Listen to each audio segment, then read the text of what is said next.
BC కులాలకు సంబంధించి ఆత్మగౌరవ వేదికలు ఉండాలని, వారు కూర్చొని మాట్లాడుకోవడానికి, ఆ కులానికి సంబంధించిన అభివృద్ధి కార్యక్రమాలు కానీ, వెనుకబాటుతనం కానీ, ఇతరత్ర మాట్లాడుకోవడానికి వేదికల అవకాశాలు ఉండాలని గత ప్రభుత్వం ఆలోచించి హైదరాబాద్ నగరంలో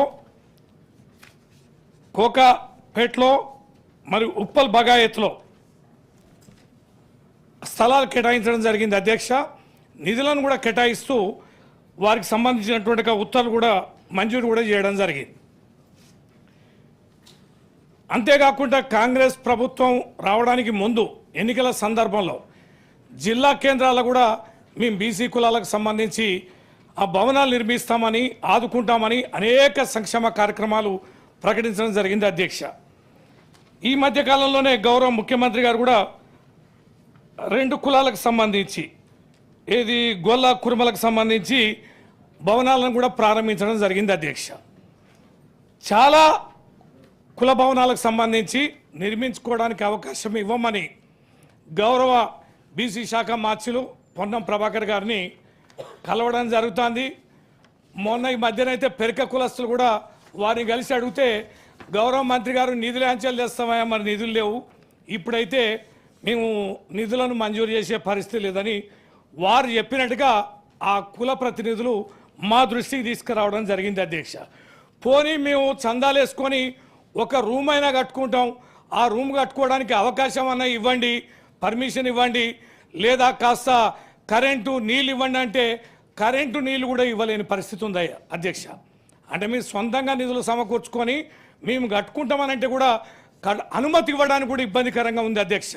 ఇప్పుడు ప్రభుత్వాలు మారుతుండొచ్చు, వస్తుండొచ్చు, పోతుండొచ్చు, కానీ అలాంటి అణగారిన కులాలు వాళ్ళు ఒక ఫంక్షన్స్ చేసుకోవాలనుకున్నా, సమావేశాలు పెట్టుకోవాలనుకున్నా, వాళ్ళ కులాల అభివృద్ధికి సంబంధించి ఒక బీసీ కుల నేత ఆ సీనియర్ నాయకులు ప్రభాకర్ గారు ఉన్నారు, వారే పెద్ద మనసుతోటి ఏ స్థలాలైతే విలువైన స్థలాలు అధ్యక్ష, నడిబొడ్డున ఆత్మగౌరవంతో అద్భుతంగా ఉండాలి వాళ్ళ భవనాలు, మనం గిరిజనులకి, ఎస్టీలకి మనం అద్భుతమైన భవనాలు నిర్మించినాం అధ్యక్ష.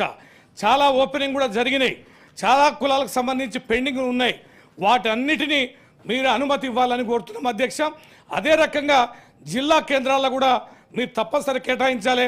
మీరు ఇచ్చిన సమాధానం లేదండి, ఇది అప్లై కాదండి, మంజూరు అసలు డబ్బులు ఇస్తారా ఇయ్యరా, మంజూరు ఇస్తారా లేదా, జిల్లా కేంద్రాల్లో ప్రారంభిస్తారా లేదా, హైదరాబాద్లో ఉన్న స్థలాలు గతంలో మంజూరు చేసిన ప్రొసీడింగ్స్కి మరి డబ్బులు ఇచ్చి మీరు ఆదుకోవాలని, ఈ రకంగా తూతూ మంత్రంలాగా ఇది చేయడం సరైంది కాదని, వెనుకబడిన కులాలకు సంబంధించి అత్యంత కీలకమైన దీనిని ముందు కొనసాగించేలా మీ ప్రయత్నం ఉండాలని చెప్పని ఈ సందర్భంగా కోరుకుంటున్నాను అధ్యక్ష. Honourable minister. పెద్ద మనసుతోటి పెద్ద ఆయన బీసీల గురించి మాట్లాడేందుకు ధన్యవాదాలు. కానీ ఒకసారి వాస్తవ పరిస్థితి కూడా తెలుసుకో అన్నగారు, గౌరవ సభ్యునికి నేను వాస్తవ రికార్డ్ ప్రకారం తెలియజేస్తా ఉన్నా. 10 సంవత్సరాలుగా 95 కోట్లు కేటాయించి 10 కోట్లు మాత్రమే ఖర్చు చేసిన అధ్యక్ష. దాంతో వాళ్ళు ఎందుకు సంఘాలు గుద్దుకుంటారో, బాగా మేము చేసినామని చెప్పుకుంటారో నాకు అర్థం కాలే. 10 సంవత్సరాల బీసీలకు సంబంధించి భవనాలకు సంబంధించి స్థలాలు కేటాయించమని చెప్తున్నారు. స్థలాలు కేటాయించినప్పుడు స్థలంతో పాటు అక్కడ ఉన్నటువంటి నీటి సౌకర్యము, దానికి సంబంధించిన మౌలిక సదుపాయాలు అవన్నీ మీరు ఏర్పాటు చేయాల్సిన అవసరం ఉండే. మీరేమో గొప్ప చెప్పుకొని చేస్తూ ఉన్నారు. ఎవరైనా, నేను కూడా ఒక బీసీ బిడ్డను, బీసీలకి తెలంగాణ ప్రభుత్వంలో ప్రాతినిధ్యం వహిస్తూ ఉన్నాను. తప్పకుండా వారి పట్ల పూర్తి శ్రద్ధ నాకుంది. ఆర్య కుటుంబస్తులకు సంబంధించిన మీటింగ్, వాళ్ళకి సంబంధించిన సమావేశం వెళ్ళినప్పుడు చెప్పిన, తెలంగాణ గత ప్రభుత్వ నిర్వాహకం వల్ల ఆర్థిక సంక్షోభం ఉంది, భవనాల నిర్మాణానికి ఈ ఆర్థిక సంవత్సరం చేయలేము, భవిష్యత్తులో తప్పకుండా చేస్తామని చెప్పి ఆ మాట ఇక్కడ వేదిక సభా ప్రాంగణం నుంచి కూడా మళ్ళొకత తెలియజేస్తాను. గౌరవ ముఖ్యమంత్రి గారు మొన్న కుర్మ సంఘ భవనాన్ని వాళ్ళు కొంత స్వయంగా చేసుకొని, కొంత ప్రభుత్వం ఇచ్చిన ఈ 10 కోట్లలో వాళ్ళిద్దరు మాత్రమే ఆ నిధులు వినియోగించుకున్నారు, వేరే వాళ్ళకి ఎవరికి ఇవ్వలేదు. దాని మీద మా కులం వాళ్ళు కూడా మమ్మల్ని 10 ఏళ్లలో ఉన్న వాళ్ళను విమర్శించకుండా ఇప్పుడు విమర్శించే విధంగా కుట్రలు జరుగుతాయి. అదంతా ఓకే.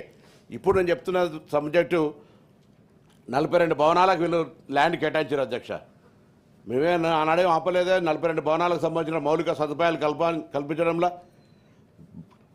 అవి కల్పించినట్టయితే బాగుంటుండే. దాని తర్వాత ఈరోజు ప్రశ్న అడిగింది జిల్లాలకు సంబంధించి.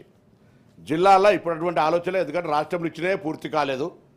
ఇప్పుడున్నటువంటి ఆర్థిక పరిస్థితులలో అనేక కార్యక్రమాలు సంక్షేమ అభివృద్ధి ఒక నిర్మాణాత్మకంగా ఉండాలి.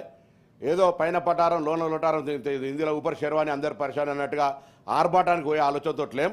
పక్కడబందిగా ఉన్నటువంటి పరిస్థితులు, మౌలిక సదుపాయాలు, నిధులు, వాటన్నిటికి సంబంధించి బలహీన వర్గాల పాత్ర, వాటికి ఉండేటువంటి షేర్ తీసుకొని ముందుకు పోతాం. ఇక వీళ్ళు ఇంకా సంబంధించి బలహీన వర్గాలకు సంబంధించి సరే క్వశ్చన్ ఇంకో డిఫరెంట్ ఉన్నా దానిలో వీళ్ళు బలహీన వర్గాలకు సంబంధించిన అంశం మీద మాట్లాడుతున్నప్పుడు అధ్యక్ష మొత్తం 10 సంవత్సరాల 8,000 కోట్లు కేటాయిస్తే బడ్జెట్లోనే 2,000 కోట్లు దానికి శాంక్షన్ ఇచ్చినారు. శాంక్షన్ ఇచ్చి ఖర్చు చేసింది 800 కోట్ల అధ్యక్ష. ఆ 800 కోట్లలో కూడా 600 కోట్లు 2023-24 అప్పుడు బీసీ బంద్ అప్పుడు, 2018-19 అప్పుడు 2,000 కోట్లు తప్ప 10 సంవత్సరాల బీసీల కొరకు బీసీ కార్పొరేషన్ బీసీ స్కీమ్ తరఫున ₹1 కేటాయించినట్టయితే నేను సభలో మీ ముందర ఛాలెంజ్ చేస్తా ఉన్నా. ఏదైనా ఎక్కడైనా చర్చకు సిద్ధం. నేను మా ఫ్లోర్ లీడర్ సభానాయకుడు మధుసూదనాచారి గారు ఉన్నారు, వారిని కూడా నేను ఈ చర్చలు రమ్మని కోరుతా ఉన్నా. బలహీన వర్గాలకు న్యాయం వచ్చిన సంగతి లేదా తక్కలపల్లి రవీంద్రరావు గారు గౌరవ సభ్యులు వచ్చిన పర్లే. 10 సంవత్సరాల ఆర్భాటానికి అట్టహాసానికి ఏం తక్కువ లేదు అధ్యక్ష. నేను దాని గురించి నేను ఇలా విమర్శ చేస్తున్నాను. వారు మాట్లాడిన గారు చెప్తాను. నేనేదో వ్యక్తిగతంగా వరకు పైసలు లేవు ఏం లేవు అని ఇప్పుడు చెప్తాను. ఈ ఆర్థిక సంవత్సరం నేనే అసలు వాస్తవం కామారెడ్డి బీసీ డిక్లరేషన్ మా పార్టీలో నేనే అధ్యక్షున్నారు. తప్పకుండా మాకు కట్టుబడి ఉన్నాం. మేము ఇవాళ డిక్లరేషన్ సంబంధించి కూడా దానికి అనుగుణంగా రిజర్వేషన్లు ఇవ్వాలని ఆలోచన చేస్తా ఉన్నాం. దానికి అనుగుణంగా క్యాష్ సర్వే జరుగుతూ ఉంది. ఒక ఎమ్మెల్సీ గౌరవ సభ్యురాలు కవిత గారు ఇచ్చిన ఇంకా చాలామంది ఇవ్వాల్సినటువంటి రాజకీయ పార్టీలలో చాలామంది సభ్యులు ఇవ్వాల్సిన అవసరం ఉంది. సమాచారం వాళ్ళు ఒకసారి వ్యక్తిగతంగా ఆలోచన చేసుకోవాల్సిన అవసరం ఉంది. ఇలా ప్రభుత్వం దృఢ సంకల్పంతో బలహీన వర్గాలు కావచ్చు, ఎస్సీ ఎస్టీ మైనార్టీలందరికీ న్యాయం చేయాలని ఆలోచింది. వారికి సంబంధించిన విద్యాపరంగా ఉండేటువంటి అనేక మందికి న్యాయం చేసే విధంగా ఇలా మెచ్చార్జీలు పెంచడం, లేకపోతే ఇంకా రకరకాల మౌలిక సదుపాయాలు చేస్తాం. విద్య ప్రధానమైనటువంటి విద్యకి ఇచ్చేటువంటి ప్రాధాన్యత విద్యకి ఇస్తా ఉన్నాం. ఆ విధంగా ముందుకు పోతున్న సందర్భంలో తప్పకుండా వారి ఆలోచన ప్రకారంగా మాకు ఒక బాధ్యత ఉంది, ఒక కమిట్మెంట్ ఉంది. కాంగ్రెస్ పార్టీ అంటేనే ఎస్సీ ఎస్టీ బీసీలకు సంబంధించినటువంటి ఒక ఆలోచన చేసే పార్టీ కాబట్టి ఎక్కడ కూడా డివియేట్ కావం. తప్పకుండా వారు పెద్ద మనసు చేసుకొని బలహీన వర్గాల సంక్షేమం గురించి మాట్లాడేందుకు మరొక్కసారి ధన్యవాదాలు తెలియజేస్తూ 100%గా ఈ యొక్క మిగతా కుల భవనాలు అయితే 42 శాంక్షన్ చేశారు, ఇంకా కూడా చేస్తాం. మేము ప్రభుత్వంలోకి వచ్చిన తర్వాతనే మీరు ఏర్పాటు చాలా కాలంగా మున్నూరు కాపు లాంటి కార్పొరేషన్లు లేదా ఇతరత్ర అనేకమైన డిమాండ్ ఉండే వాళ్ళందరూ కూడా 8 కార్పొరేషన్లు ఇచ్చినాం. వాటికి నిధులు కూడా కేటాయిస్తున్నాం. ఈ సంవత్సరం ఉన్నటువంటి పరిస్థితికి వచ్చే సంవత్సరానికి తేడా ఉంటుంది. Backward class is my priority, my government priority.